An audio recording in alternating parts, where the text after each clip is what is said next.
Luffy ហើយគ្រាន់តែបានដឹងរឿងនឹងភ្លាម Zoro បានបញ្ញត្តិធ្វើដំណើរចាក់ចេញពីកោះហ្នឹងដើម្បីត្រឡប់ទៅ Sabao D វិញប៉ុន្តែរាល់ពេលដែល Zoro ចង់ចាក់ចេញទៅតែតែមានកងទ័ពស្វាមួយក្រុមមកឃាត់ដំណើររបស់គាត់ហើយនេះគឺជាលើកទី2ហើយដែល Zoro បានព្យាយាមចាក់ចេញទៅអ្វីដែល Zoro ចាប់អារម្មណ៍នៅលើកនេះគឺស្វាទាំងនោះជាប្រើក្បាច់ដៃរបស់គាត់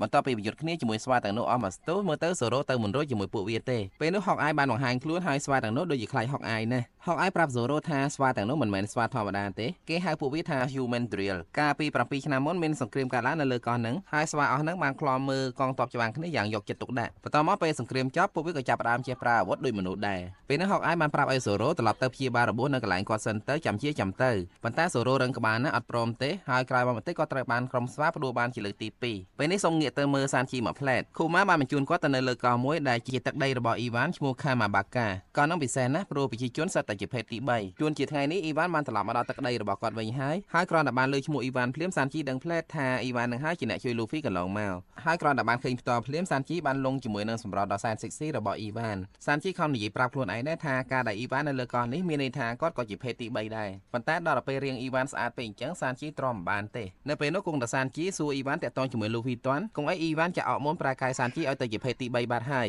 ក្រោយមក Ivan បានប្រែរូបរាងទៅជារូបរាងដើមរបស់គាត់វិញធ្វើឲ្យ Sanji ខឹងខ្លាំងណាស់ Sanji បានប្រាប់ Ivan ថាគាត់គឺជាសមាជិកនៅក្នុងក្រុមចៅសមុទ្រ Luffy Ivan អត់ជឿ Sanji ទេដោយសារតែគាត់អត់មានរូបនៅក្នុង poster ចំណែករូបម្នាក់ឈ្មោះ Sanji អត់ដូចមុខគាត់សោះដល់ពេលអត់ជំរឿ Sanji បានប្រើច្បាប់ចៅសមុទ្រដោយបបួល Ivan វាយដោយដើម្បីយកទូករបស់គាត់ជិះត្រឡប់ទៅរក Luffy ការប្រយុទ្ធនៅលើកនោះអត់ចាំយូរទេ Sanji បានប្រើក្បាច់ខ្លាំងជាងគេរបស់គាត់ទៅទាត់ Ivan ប៉ុន្តែធ្វើអី Ivan អត់បានទេហើយក្រោយមកបន្តិចត្រូវបាន Ivan វាយបកវិញនឹងទូកសាច់ក្រៅពីនឹងមានគ្នារបស់ Luffy 4នាក់ទៀតដែល Kuma បានរុញទៅកប់ផ្សេងគ្នាហើយនៅពេលនេះពួកគេសុខសប្បាយជាតិទេគ្រាន់តែពួកគេមិនទាន់អាចវិលត្រឡប់មក Sabao D វិញបានបន្តមកសាច់រឿងបានកាត់ទៅមើលនៅ Marineford ដែលជាទីស្នាក់ការធំរបស់កង Marine នៅទីនោះមានអ្នកសារព័ត៌មានជាច្រើនបានទៅប្រឌិតយករូបភាពពីការខូចខាតនៃសង្គ្រាមហើយនៅថ្ងៃនោះផងដែរពួកគេបានឃើញនាវាចម្បាំងរបស់កង Marine មួយជិះចូលមកអ្វីដែលគួរឲ្យចាប់អារម្មណ៍ខ្លាំងគឺមនុស្សនៅលើនាវាចម្បាំងនោះគឺ Luffy គ្រាន់តែឃើញ Luffy ភ្លាមខាងក្រុម Marine ក៏ចាប់ផ្ដើមបើកការបាញ់ប្រហារដើម្បីបន្លិចនាវាដែល Luffy កំពុងតែជិះនោះប៉ុន្តែมันអាចធ្វើអី Luffy បានទេព្រោះពេលនោះ Luffy មាន Jinbe ហើយនិង Rayleigh ជួយការពារគាត់គួរឲ្យចាប់អារម្មណ៍ផងដែរថានៅពេលនេះ Marineford អត់មានកងកម្លាំងខ្លាំងដូចជាក្រុម Emerald អីទេ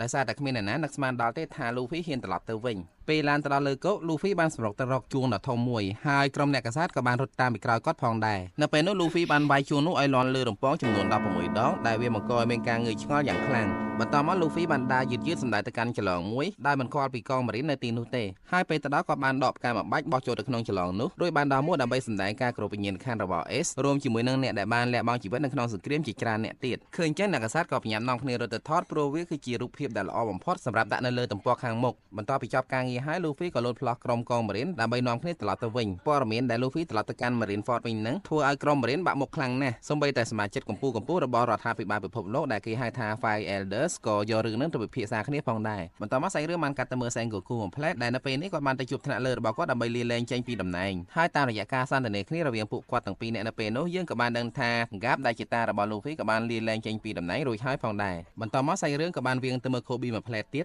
ដែល